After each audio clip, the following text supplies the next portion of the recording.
Hey guys, how's it going? Welcome back to this next lesson. For today I have a cool little lick in C Mixolydian to show you guys, and this is mostly based around some just basic inversions of C dominant 7. But I'm mixing it up a little bit with some picking patterns, some slides, and a cool little lick at the end, kind of replacing the third with the second, and just kind of mixing up the basic inversions with just a couple cool ideas. So let's get into the lick and I'll break it down for you guys and show you exactly what was going on. Okay guys, so to start off with, we're just going to play a very basic C dominant 7. So this shape right here, we're going to have pointer doing a bar at the 3rd fret on the A, D, G, and B. And then we're going to have the ring at the 5th fret of the D, pinky 5th fret of the B. So we get that real basic shape. Now how I'm picking it is I'm picking the highest note, the E note, with my pinky, and then I'm coming down to my pointer. So I'm going highest to lowest note. Okay, so I'm going pinky down to my pointer on the C note. Then my ring is grabbing the G. Then my pointer is grabbing the B flat at the 3rd fret. So I'm going 5, 3, 5, 3.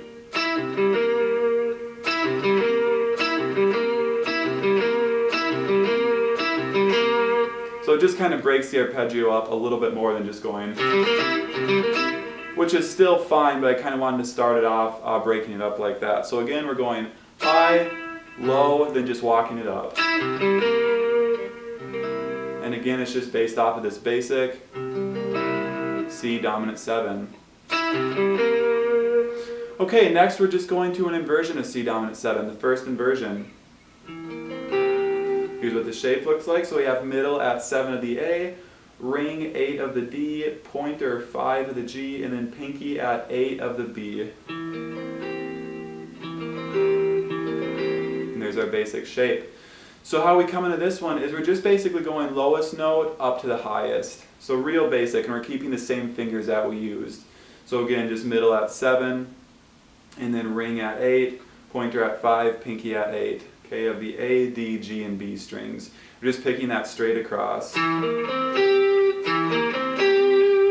Okay, so playing into that. And I just do like a little grace note slide to get into the E note. Okay, so that is the first part of the lick. Now the second part is coming up to a second inversion of C dominant 7. But in this case, I'm going to replace the third with the second. So here's kind of what we'll have going on basically. So the shape is middle at 10 of the A, ring at 10 of the D, pointer 9 of the G, pinky at 11 of the B. And this is the shape we get and the sound. So we're just really using 3 inversions of C dominant 7. So root, first, and then second inversion. Now from the first inversion, we're sliding into that B note with the pinky at the 11th fret. Okay, so once we walk that first inversion up, we slide into that. Okay, now what happens here is I basically start this arpeggio just like I did with the first, the root position of C dominant 7. So I'm just going highest note, then down to the lowest note. And all my fingers are the same as if I was just playing it as a chord, but obviously I'm breaking the notes up. So, okay, so that's what I'm doing there. Okay, but now I thought it'd be cool to replace the third with the second. So I'm just moving my pointer down to the 7th fret of the G. So I get that kind of sound. But I'll play how I'm actually working this into the lick. So let me start from the beginning real slow.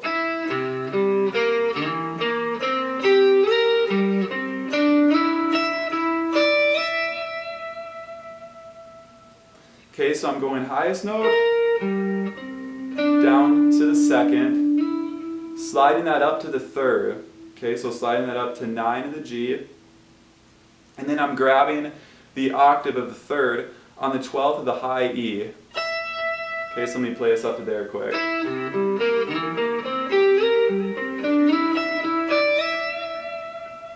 Okay, so after I grab that octave, I come back down to the lower octave.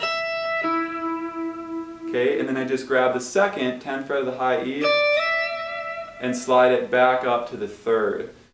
And a little slower.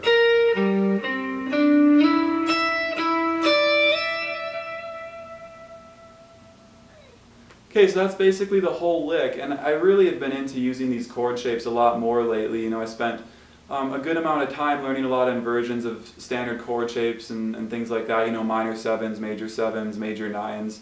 And they just all sound really good as arpeggios, and obviously there's lots of cool ways to break them up, and it's just, you know, interesting ways to get new sounds out of them. So even just simple things like starting from the top, going to the lowest, walking it up. Okay, then the next one, obviously, I just change it up from going to the lowest note to the highest note. Okay, then the next one, I change it up from going to highest to lowest. And then adding that little slide from the second to the third in there, replacing that. And then a little lick at the end.